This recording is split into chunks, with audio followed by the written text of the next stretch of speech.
Está entrando no ar o programa Momento Clássico com Eric Herreiro, a sua conexão com a cultura e o melhor da música de concerto pela Rádio Tropical Web Brasil.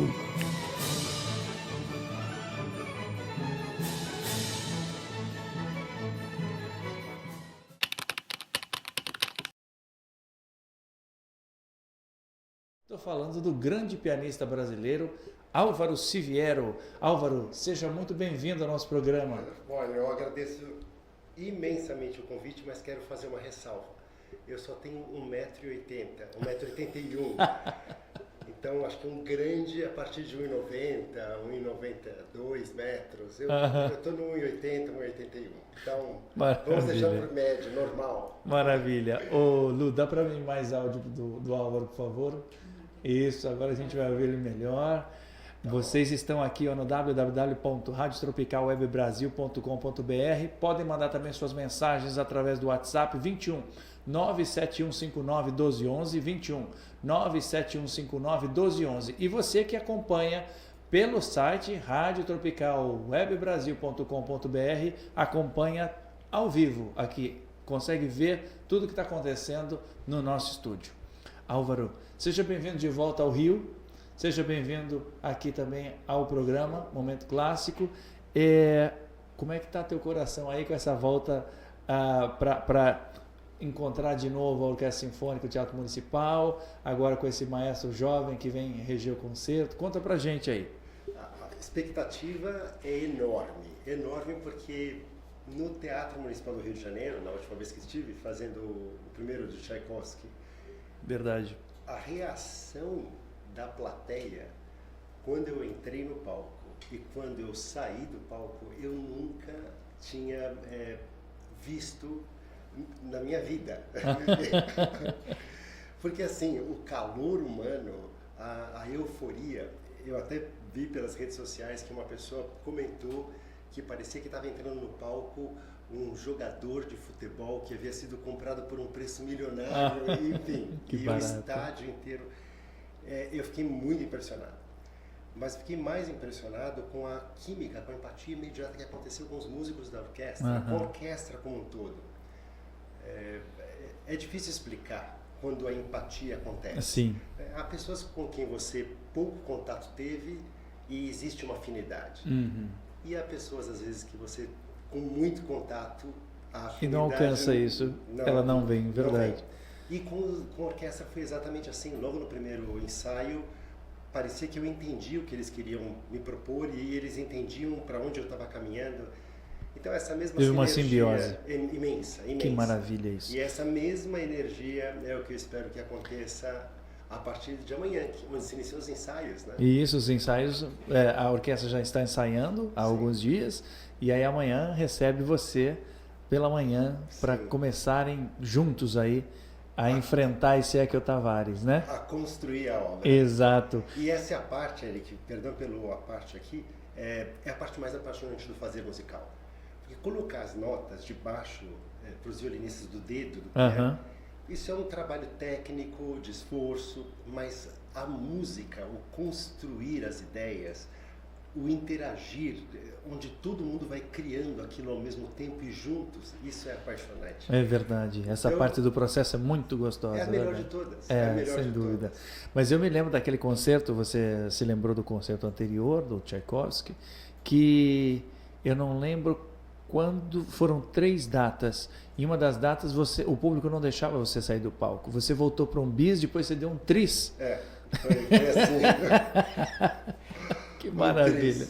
E depois, quando acabou o concerto, eu fiquei enfim, não dividi com muitas pessoas, mas eu fiquei 2h30 recebendo todo mundo que queria falar comigo. Que maravilha isso. Tanto é que nos pediram para sair, que o teatro precisava fechar. Precisava fechar, etc. Foi assim. Foi as camareiras malucas, lá precisa ir para casa.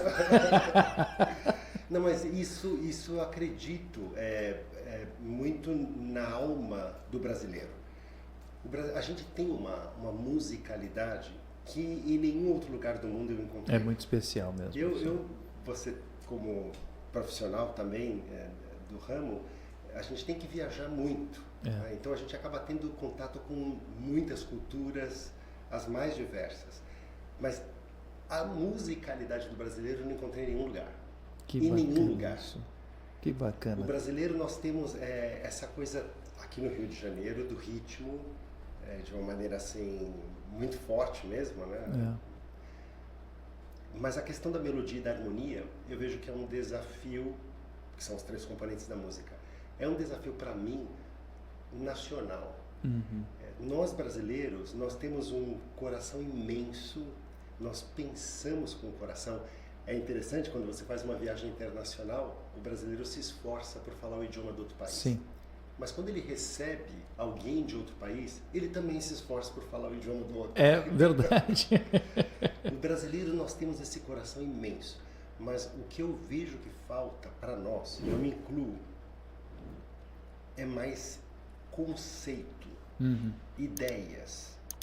No fazer musical isso acontece. Quer dizer, quando uma pessoa deixa a emoção tomar conta, o coração tomar conta na interpretação, ela pode deturpar completamente o sentido de uma obra. É verdade. Bach é uma coisa, Mozart é outra, Chopin é outra, Rachmaninoff. Então a gente precisa dos conceitos. E eu vejo que nós temos poucos conceitos. Nós nos atemos ao ritmo, que é formidável, mas falta um entendimento maior da importância do que é a melodia na música e do que é a harmonia. Porque é aí que está, eu diria, a parte racional humana. Na música, perdão por devagar. Aqui, não, mas o espaço é aberto para isso, para que a gente converse. Eu vou fazer uma divagação aqui que parei, pensei, li, conversei com muitas pessoas. E o que eu vejo assim, dos 3 componentes da música, os 3 pilares que formam a música, a melodia, a harmonia e o ritmo. Superficialmente falando, a melodia é aquilo que a gente cantarola. É aquela sequência de sons. Existe um som, quando você faz sequências de sons, você tem uma linha melódica. Sim. É o que a gente cantarola. É como se fosse a cobertura do bolo, a cereja do bolo, é o que aparece principalmente na música. Mas essa melodia, essa linha melódica, ela está apoiada numa estrutura. Essa estrutura é a harmonia. Se eu tivesse um piano aqui agora, eu poderia até mostrar um pouco, mas essa sala onde nós estamos, eu estou vendo aqui madeira, televisão, lâmpadas, mas por detrás existe muito ferro, muito cimento, que é o que estrutura essa sala em pé. Isso é o que faz a harmonia. E na melodia e na harmonia existe muito trabalho intelectual. Existe a inspiração, claro, os gênios, Beethoven, Mozart, a inspiração é muito forte, mas existe um intenso trabalho intelectual de você pensar qual nota combina com qual nota, que instrumento, se agora eu coloco o oboé, o fagote, ou é o violino, ou a percussão entra. Existe... Qual cor, né? Qual intenção eu quero dar a essa frase, então é esse instrumento que vai ser escolhido. Ou outro instrumento, e agora eu quero fazer uma intensidade maior, menor. Existe um trabalho intelectivo, de racionalidade por trás disso. Verdade. No ritmo, não. No ritmo, se é valsa, se é bolero, se é samba, né? E é por isso que o ritmo, ele mexe da cintura para baixo. Mas a melodia e a harmonia mexem da cintura para cima. Sim. Que é o que nos caracteriza como seres humanos, não é verdade? Verdade. Quando que a gente se humaniza? Quando que o homem se humaniza? Quando ele investe precisamente naquilo que o diferencia de todo o restante. E o que nos diferencia de todo o restante é a nossa parte racional. Sem dúvida. Um camundongo não vai fazer uma tese de doutoramento. Nós temos essa capacidade de pensar, de raciocinar. E é por isso que a música que mais nos humaniza é aquela que investe na melodia e na harmonia. Agora, algumas pessoas poderiam dizer, mas Álvaro, ok, é isso que nos humaniza, a nossa parte racional, mas é gostoso também a gente ouvir aquela batidinha descompromissada. Que te envolve facilmente, né? Muito facilmente. O apelo é imenso. Mas aí a gente cai num segundo problema, que é também um desafio meu, né? Que eu paro, penso, leio, converso, que assim, o que te entretém vai depender do teu nível educacional cultural. Tem pessoas que ficam profundamente entretidas com o vinho e sabem apreciar um bom vinho. Outros se entretêm com Coca-Cola. Café. Com café. Outros preferem a batata frita. Outros preferem uma proteína, um legume, alimentos sólidos. Então, o que entretém uma pessoa, eu vejo, por exemplo, em muitos lugares percebi uma cultura, uma tradição. Em Viena, você acabava de mostrar agora gravações do Staatsoper, você vê filas quilométricas, 5 horas da tarde, para assistirem Tannhäuser, de Wagner. Mas filas imensas. Existe um padrão cultural aí, existe uma tradição. Aqui no Brasil nós precisamos criar essa tradição, de que as pessoas apreciem, que elas se divirtam com aquilo que as enriquece. Mas você não acha também que a gente tem vivido o resultado de décadas de sucateamento justamente dessa busca pela harmonia? Em detrimento do ritmo ofertado facilmente? Você diz que o ritmo ofertado facilmente enquanto que a parte que nos toca, que nos humaniza, tem sido deixada de lado? Eu via isso, mas o que eu vejo agora é um profundo movimento. Eu vejo as placas tectônicas, existe um movimento que eu não sei dizer de onde está realmente surgindo, mas que você vê que as pessoas buscam sentido. As pessoas, elas querem respostas. Elas estão cansadas, como dizia Machado de Assis, das mentiras dos falsos profetas. E mesmo que nem então elas admitam, elas sentem o desejo de talvez saciar essa sede de sentido em alguma coisa que traga respostas profundas e verdadeiras. Então você sente que finalmente, vamos dizer assim, boa parte da humanidade chegou a um ponto em que diz que ou a gente realmente evolui nesse sentido ou nós não teremos mais saída. Eu penso assim, mas penso mais do que isso. Eu penso que nós chegamos em alguma fase, algumas pessoas principalmente. Eu, por ajuda da minha família, de pessoas que me alertaram, eu acabei não chegando nessa fase. Mas quando a pessoa chega no fundo do poço, ela não tem outra opção a não ser subir. Então a gente está num momento extraordinário de ascendente. Eu vejo as pessoas buscando, eu vejo pelas redes sociais a quantidade de depoimentos onde as pessoas abrem a alma para mim absolutamente, contam a vida inteira depois de terem ouvido um concerto de Chopin. Eu fiz os 2 concertos de Chopin em São Paulo, tudo esgotado. Eu fui a Palmas, nunca tinha estado, em Tocantins, faz 2 semanas, tudo esgotado. Que maravilha, Álvaro. Eu fui ao Teatro da Paz, em Belém, faz 3 semanas. 20 dias antes do concerto, um recital, tudo esgotado. Então eu vejo esse movimento de busca. Agora, o que a gente tem que fazer é tentar abrir mão em algum momento do que a gente considera ser o gostoso, fácil. Porque a beleza, ela não está aí. O belo, né, que a música e a arte tanto busca, ela não pode ser confundida com o gosto pessoal. E muita gente confunde. O belo é um valor externo, independente de você, um valor real, objetivo. Agora, o gosto pessoal, ele é absolutamente subjetivo. Você acha que às vezes o brasileiro tem uma preguiça de se deixar surpreender? Tem uma má vontade com esse sentido? Vai no Porto Seguro, aquilo que eu já gosto é isso aqui mesmo, não quero experimentar coisas novas? O brasileiro, ele gosta de ser surpreendido, ele gosta, mas ele não gosta do esforço para buscar Por isso que eu usei a palavra preguiça. É uma resistência, assim, em querer buscar informação. As pessoas preferem assistir a um filme do que ler um livro. Sim. As pessoas preferem ficar 1 hora zapeando numa rede social do que receber uma informação que realmente faça a transformação cultural e mental delas, de informação, de conceito. Eu acredito muito nisso, né? Acredito mesmo. Mas você acha que isso é característica do nosso povo? Isso, claro, a gente está salvaguardando todas as grandes qualidades que a gente tem aqui, que ele mesmo ressaltou no início da entrevista. São imensas. Claro, são imensas.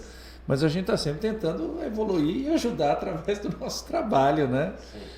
Você acha que isso é uma característica do povo ou isso é o resultado de uma ação maior que fez com que as pessoas ficassem assim, que levou as pessoas assim? Eu vejo que é uma consequência das duas coisas. Primeiro, o brasileiro tem essa característica profundamente emotiva, sentimental, afetiva. O brasileiro, ele trabalha aí. E eu vejo que isso é muito bom, mas poderia melhorar, porque a gente tem que tomar decisões com informações, não com sentimentos. Se, por exemplo, chegam para você e dizem assim, olha, esse fulano com quem você está namorando, ele tem um passado negro, ele já matou 2 pessoas, ele roubou 3 bancos, e a menina fala, mas eu tô apaixonada por ele, eu quero me casar com ele, eu tô perdida de amor por ele e tal. O coração não pode falar mais forte. Ela tem que usar a informação da razão. Qual que é o futuro que essa relação tem? A gente tende a pensar mais com o coração, mas eu também vejo que existe eu não gosto de falar eu gosto de falar de políticas culturais, né? Mas não de interferência da política na cultura. São coisas muito diferentes. Muito diferentes. E o que eu vejo é que nós brasileiros, quando a gente compara, é importante comparar para ter parâmetros, né? Às vezes você pergunta se, por exemplo, Alexandre Magno viveu antes ou depois de Cristo, e as pessoas não sabem responder. É surpreendente isso. Cleópatra, me localiza ela no tempo e no espaço, só me dá um dado. Ela é antes ou depois de Cristo e quando? Não sabem responder. Quantos livros você leu? Não sabem responder.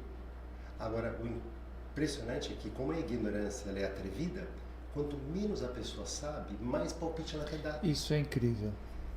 E isso é... Uma prepotência nata na ignorância, isso é verdade. Isso a gente teria que mudar um pouquinho. Isso a gente vê em todos os... Assim, não, mas em vários setores a gente vê isso, é verdade. É muito sério o que está acontecendo. Então, a gente tem que ter um grito de liberdade, um grito de independência, para poder entender que o que eu sou, o que eu conheço, o que eu vou fazer da minha vida, sou eu que vou fazer, sou eu que vou decidir, sou eu que tenho que correr atrás. Sim. Eu não posso esperar alguém me pegar pela mão. Não dá para terceirizar essa responsabilidade. E quando a gente terceiriza ou para responsabilidades no Estado, ou responsabilidades nos órgãos públicos, ou responsabilidade no papagaio do vizinho, ou a gente não chega a nada, a gente fica esperando. Verdade. Estava à toa na vida, vendo a banda passar. É isso. Então, eu acho que falta, você usava a palavra preguiça, posso usá-la também, mas eu vejo que é um acometer, um ousar a mais, sabe? A gente não foi feito para tão pouco.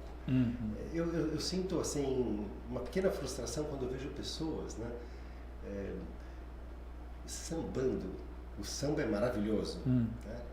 Mas tendo o samba, e somente o samba, como o teto máximo do conhecimento musical deles. Entendo o que você quer dizer. Existem outras realidades na vida, existe a ópera. Quantas histórias de óperas, eu me atrevo a dizer assim, nos personagens, eu identifico pessoas que hoje estão ao meu lado. Sim. Mas assim, eu falo, olha aqui um Turandot, olha aqui um Calaf, olha aqui um Rodolfo, uma Violeta. A gente vê isso, olha um Dom Giovanni aqui. Verdade. Mas é assim, e quando a gente lê, por exemplo, eu lembro que eu li, é interessante, Machado de Assis, e quando eu tô aqui ao Rio, eu sempre vou passear ali na Rua do Ouvidor, para poder sentir um pouco a energia que ele sentiu. Essa né? atmosfera. E a gente vê, por exemplo, Capitu e Bentinho. Traiu ou não traiu? Tá? Na primeira vez que eu li, eu falei, traiu. Na segunda vez, eu falei que eu preciso entender melhor isso. Eu falei, não traiu. E eu fui ler uma terceira vez e eu já não sei mais responder. Que maravilha. Eu acho que isso que é o que faz com que as pessoas pensem por conta própria. Entende? Essa busca da informação. A única chave é a cultura. E na música, essa transformação acontece não através do ritmo. A transformação não acontece através do ritmo, por mais envolvente que ele seja, mas através da melodia e da harmonia. Tanto é assim, Eric, você sabe isso muito melhor do que eu, na própria linha melódica, o ritmo já está embutido. Sim. Quando eu canto pam, pam, pam, pam, pam, pam, pam, pam, pam, o ritmo já está aí. Tá aí. Exato. Se eu canto tam, pam, pam, pam, pam, tam, tam, tam, tam, tam, a gente já vê a valsa por detrás. Então, a gente não precisa dourar, reforçar demais aquilo que já está sendo informado. Vamos porque nos humaniza, porque nos transforma. Essa é a minha batalha. É isso que eu quero. Essa batalha começou quando? Onde? Em São Paulo? Começou em São Paulo, quando eu me dei conta, assim... Eu estava uma vez em Salzburg, claro, uma situação específica, e eu vi um grupo, um quarteto de cordas ali, um quinteto de cordas, tocando, acho que era um tango, alguma coisa assim, e as pessoas passavam e ninguém dava atenção. Aquilo me doeu um pouco, porque como músico, sabe... A gente tem empatia. Espera que as pessoas... pelo menos o mínimo de educação, mas também o lugar onde eles estavam, ali no meio de uma praça, enfim, ali perto do Duomo, da catedral. E eles pararam, do nada, e eu estava ali parado observando, assim, me condoendo da situação deles. Eles começaram a tocar a pequena serenata Ein Kleinert de Mozart, né? Pam, pam, pam, pam, pam, pam, pam, pam. Todo mundo parou na praça, se aproximou deles e começou a prestar atenção. E é Mozart. Não era aquele tango. Mozart. Então as pessoas falam assim, mas é que Mozart é um compositor clássico, como sendo o oposto do popular. Mas o que é o popular? O popular é o do povo. A música popular é a música do povo. E Mozart pode ser popular. Vai depender do teu nível educacional e cultural, que era o que nós falávamos. Claro. Então você percebe que tudo fecha. As pessoas, na maioria das vezes, não têm ideia de que podem gostar daquilo, de que podem estar, por exemplo, no Teatro Municipal. Ainda mais com é curioso os valores que isso. São muito assim. As pessoas me perguntam, mas o teatro, que roupa que eu tenho que colocar? Quanto? Como se fosse algo inatingível, Verdade. ou algo inacessível, ou algo que não foi feito para eles. Pelo contrário, foi feito para você. Sexta e sábado, eu quero encontrar todo mundo lá, sem medo de ser feliz. Mas é que é música erudita. O que é erudito? Olha, erudito me ensinaram, que vem do latim, ex rude. É uma música que tira a tua rudeza, que te desembrutece. É só isso. Porque existem músicas hoje que eu nem sei se deveriam usar o nome de música. Verdade. Que embrutecem o ser humano. Sem dúvida. Pela forte pegada pornofônica. Falando claro. Sim. Verdade. Existe um empobrecimento da pessoa humana. Essa música não, ela quer te jogar para cima, que é a finalidade da arte, né? A arte, ela não quer te acorrentar. A arte, ela quer te elevar. Te redimir, fazer você se encontrar com você, ter momentos de catarse, de emoção, de chorar, de aplaudir, você sai mais leve depois de exposto à arte. Na sua ascendência, você tinha músicos na família? Não. O que aconteceu? Meu pai falecido, né? Ele queria muito estudar piano. Muito, e os meus avós não deram essa condição para ele. Por uma série de motivos, né? Não eram motivos financeiros, econômicos, mas a vida como ela é. E meu pai acabou transferindo para nós, né? Para mim e para minha irmã mais velha, o contato com o instrumento, com a música. Né? E eu me lembro que ele comprava, eu lembro que o primeiro disco que eu ouvi, veja como a família é fundamental. Sem dúvida. Porque se não fossem os meus pais, eu não teria desenvolvido essa sensibilidade que pode ser desenvolvida para o que é aquilo que realmente emociona, né? Porque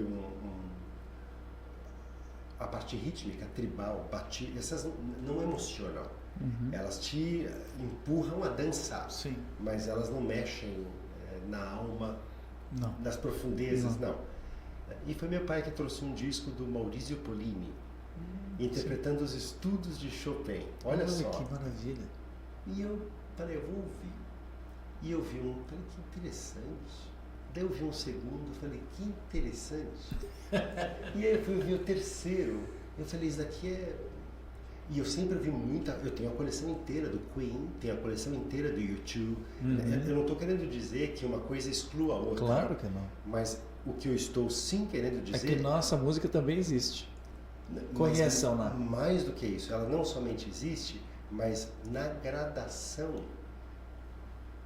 para o alimento da alma racional humana, batata frita existe, chiclete existe, mas no alimento para o corpo, a batata frita e o sorvete não estão em primeiro lugar. Claro. Eu só realmente queria muito que as pessoas pelo menos se conscientizassem de que existe uma gradação e que a gente sim pode dizer que um tipo de música é superior à outra. Assim como um alimento é superior a outro. Assim como um livro, um clássico de literatura, é superior a uma revista de fofoca, de novela. É superior. Uma revista em quadrinhos, enfim. Por exemplo. É esse tipo de abordagem que me encanta, né? Eu tenho que fazer agora um pequeno intervalo. Vamos lá, mas vamos antes lá. de fazer esse intervalo, Vamos lá. é o seguinte, eu vou deixar uma pergunta no ar. Sim. Voltando para o nosso Música Brasileira em Foco. Sim. Eu acho que é a primeira vez que a gente vai fazer esse concerto do Eco Tavares ali no Teatro Municipal. Uau. E aí eu quero que você fale conosco a respeito dessa obra em si. Mas daqui a pouquinho, aqui em Momento Clássico, hoje Conexão Cultura recebendo o grande Álvaro Silveira. Continue conosco no www.radiotropicalwebbrasil.com.br. Até já!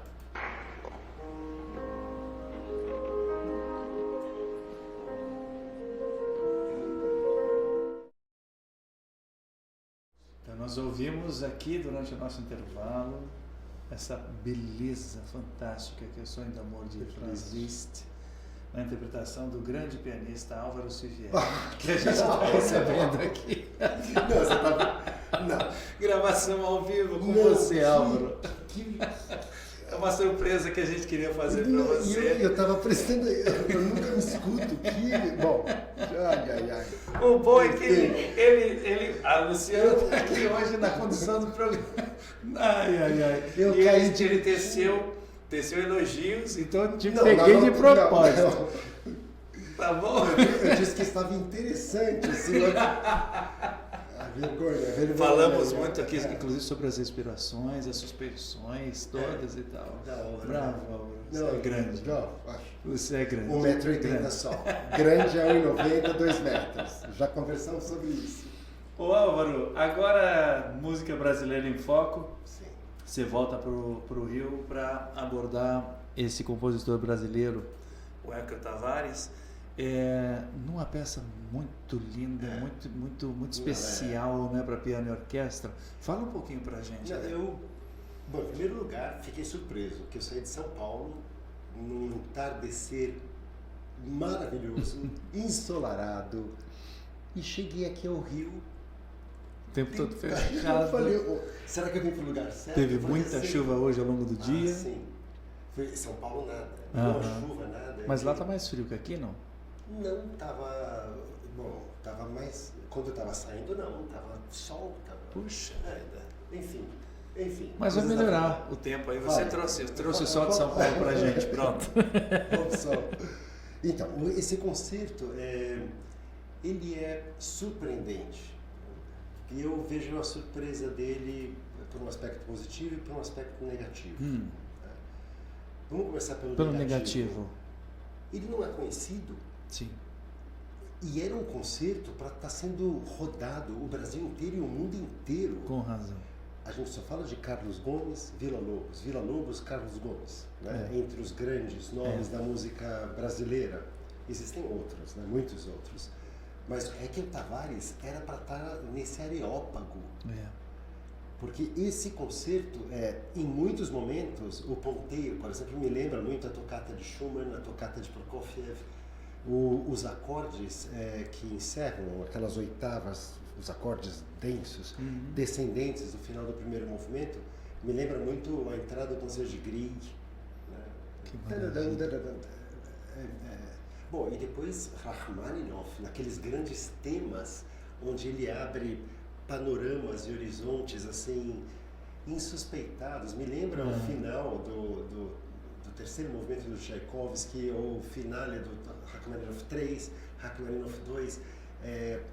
É grandioso o concerto, então me dói esse concerto não ser tocado com a frequência com que ele merecia. Deveria. Não só merece, mas deveria. Não sei como fazer para poder colocar isso no radar das orquestras, das temporadas, para que muita gente reproduza, recrie essa obra que é... Eu mostrei para vários parentes meus que não a conheciam, né? E todos boquiabertos. Ontem eu estava com uns amigos que estavam lá em São Paulo, de Belém, que eles foram assistir ao recital esse que fiz no Teatro da Paz algumas semanas atrás. Estavam aqui em São Paulo, queriam muito se encontrar, foram ao meu estúdio. E aí mostrei, né, quando eu estava levando até o hotel, onde eles estavam hospedados, eu falei, olha, escute isso daqui que eu estou indo para o Teatro Municipal do Rio de Janeiro. Para tocar isso. E eles falaram, mas o que é isso? E é uma das pessoas que mandam na vida cultural lá da cidade de Belém.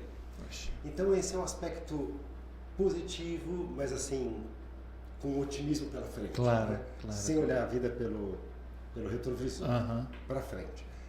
E depois, assim, o aspecto do impacto que ele causa é que ele é surpreendentemente surpreendente. Ele está composto, em primeiro lugar, você já deve ter participado de uma situação como essa, Eric, onde você está conversando com pessoas, só que você não está muito por dentro do que as pessoas estão falando. Então você mais escuta, você fala pouco, mas você não participa. Né? Diferentemente, quando o assunto que está no jantar ali acontecendo é um assunto sobre o qual você pode contribuir, dar uma opinião, enfim. Esse concerto ele é sobre formas brasileiras, sobre temas brasileiros, ou seja, ele fala para nós. Ele fala para nós. Por exemplo, quando você coloca um Gopak, para os russos isso faz total sentido, mas para nós, menos, bem menos, ou quase nada. Veja, os 3 movimentos que compõem esse concerto, um concerto, todos sabemos aqui, né? Ele é composto por 3 partes. Sim. Eu vejo o concerto como uma estrutura musical onde você tem tanta coisa para contar. Isso acontece em conversa com amigos. Às vezes, quando você passou por uma situação difícil, ou de alegria, ou de tristeza, e você precisa contar, você tem muita informação para dar. Então, você vai contando aos poucos. Sim. Isso é o que acontece na estrutura concerto. É como se o compositor quisesse dizer, olha, agora eu tenho muita coisa para contar para vocês. Então, ele conta em uma primeira parte, que nós chamamos de movimento, música, né? Aí tem uma segunda parte, onde ele joga a luz sobre um outro aspecto, e a terceira parte, 3 movimentos. Isso que fez Ekel Tavares, 3 movimentos, a estrutura concerto, só que para cada movimento ele deu a raiz tipicamente nossa brasileira, a modinha, ponteio e maracatu. Ou seja, ele coloca no concerto os temas musicais da cultura brasileira. O maracatu é aquela festa onde acontece muito lá em Pernambuco, no Recife. As pessoas se vestem, querem simular aquelas cerimônias de coroação africanas, né? Então tem toda aquela roupa, aquela indumentária toda. E depois todo um ritual meio religioso. Isso está lá no terceiro movimento. O ponteio, que também tem a raiz do Nordeste, né, que é o segundo movimento, esse dedilhado nas cordas que tanto acontece lá, é o que ele faz e é justamente a origem do ponteio, só que feito por um piano e por uma orquestra. Imagina a grandiosidade disso. E o primeiro movimento é a modinha. A modinha é o que mais me pegou. Eu me entrego mais no ponteio. Mas a modinha fez um apartamentozinho aí no seu dentro coração. Do meu coração. Profundo, porque é uma canção. A modinha é uma canção de raiz lírica e que tem origem portuguesa, brasileira. Né? e que foi muito difundida, talvez seja o gênero musical mais difundido no Brasil, principalmente ali no século XVIII e XIX, pelo padre José Maurício. Foi ele quem introduziu esse estilo, a modinha. Grande compositor. E eu gosto quando um concerto começa sutil. Sabe, ele começa sutil. Por exemplo, o terceiro de Prokofiev, né? Duas notinhas. Que vai seguindo uma construção, né? E de repente caiu o edifício inteiro. Terceiro de Rachmaninoff. Aquelas notinhas. Como quem. A aulinha de primeiro ano de piano. E de repente um dos concertos mais difíceis. O concerto do Ekel Tavares começa assim. Eu gosto quando o piano introduz o tema de um modo singelo, de modo, eu até diria, desinteressado, verdadeiro. E logo depois vem o que quem estiver na sexta e no sábado presenciará. Fica então esse convite, sexta-feira, sábado às 19 horas, no palco do Teatro Municipal do Rio de Janeiro, a série Música Brasileira em Foco, com o Ekel Tavares, interpretado pela Orquestra Sinfônica do Teatro Municipal, e como solista, o grande pianista Álvaro Siviero. Você está conosco aqui no www.radiotropicalwebbrasil.com.br. Você conectado no mundo, o mundo ligado em você. Para você que tem mandado aqui também sugestões e pedidos de música, pelo 219-7159-1211, 219-7159-1211, nosso muito obrigado. E quero mandar um grande abraço para o nosso editor Gabriel Mendes, que está nos assistindo. Abração, parabéns pelas edições, pelo belo trabalho que tem feito também, Gabriel. Voltando, Álvaro, para a gente encerrar, infelizmente, porque eu poderia ficar com você trabalhando aqui 3 horas. Quando eu falava da empatia, pessoas que você muito menos conhece, empatia ou não simpatia, Eric, você é daquelas pessoas que, sem a gente saber o porquê, a gente gosta. Obrigado, meu querido. Muito obrigado. Isso é uma qualidade que você tem. Obrigado, muito obrigado mesmo. Isso eu percebi logo no primeiro contato que a gente teve. Você é uma pessoa que sabe se fazer querer. Puxa, deixa as pessoas muito à vontade. Mas é verdade. Obrigado mesmo. Você não precisa ficar ouvindo o que eu estou te falando, eu também não preciso te dizer o que eu estou te dizendo. Mas a verdade tem uma força que é a própria verdade, né? Então eu externo isso. Muito obrigado. Deixa eu te dizer, você é um cara muito família, né? Eu vejo assim. Tem que ser, né? Tem que ser. A família veio contigo para cá dessa vez? Veio uma grande amiga de Curitiba e veio minha mãe. Olha. Vieram as duas. E tem, viagens de família que a gente está fazendo. Um pequeno parênteses para encerrar. A última viagem que fomos para 7 países na Europa, porque eu estava tocando. Sim. E, resumindo a história, foram 13 pessoas comigo, né? Então, começamos em Cracóvia, Viena, Paris, Amsterdã, Roma. Os 13, você imagina o que é isso? Gente. Então, dessa vez, eu procurei diminuir. Um respiro. Mas eu vou ter então a oportunidade de conhecer sua mãe. Vai. Com certeza. Maravilha. Álvaro, depois daqui do Rio, para onde você vai? Eu vou para Curitiba. Para Curitiba. Do Guaíra? Guaíra. Teatro Guaíra. Maravilha. E depois eu vou para o Equador. Olha que coisa. A Orquestra Sinfônica Nacional. Sei. Faço com eles o terceiro de Beethoven. Eu vou a Brasília antes fazer o segundo do Rachmaninoff com a Sinfônica do Teatro Nacional. Abriram finalmente a sala, né? Graças a Deus. Martins Pena, que é intermediário. Mas a Sala Vila Lobos ainda está em reforma. Mas já é um início. Já é um início. Já Maravilha. As coisas vão acontecendo. Você lembra de cabeça a data em Curitiba para a gente passar para os ouvintes? 26 de julho. 26 de julho. E em Brasília? Agora em agosto. Primeira semana de agosto. Você passa para mim que a gente dá aqui na nossa agenda cultural. E tem mais alguma coisa a mais no meio que também já não estou me lembrando. Cada dia o seu afã. Muito bem, maravilha. Obrigado mais uma vez por ter vindo. Prazer todo meu. Foi um prazerzão te receber. Bem-vindo de novo ao Rio e bem-vindo ao nosso programa. Conte conosco sempre também para a nossa agenda cultural, para divulgar aí as suas agendas, seus concertos. Perfeito, muito obrigado. Muito sucesso sempre.